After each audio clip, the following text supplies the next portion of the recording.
నా కన్ను ముద్దాడితే కన్నెకులు కాయ కనకాంబరం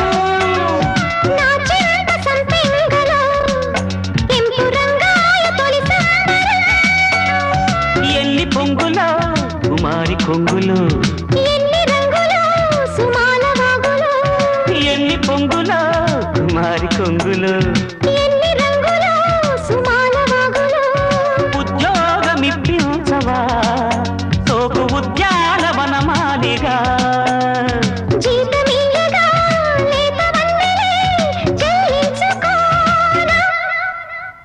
కొత్త కొత్తగా ఉన్నది స్వర్గమిక్కడే అన్నది కోటి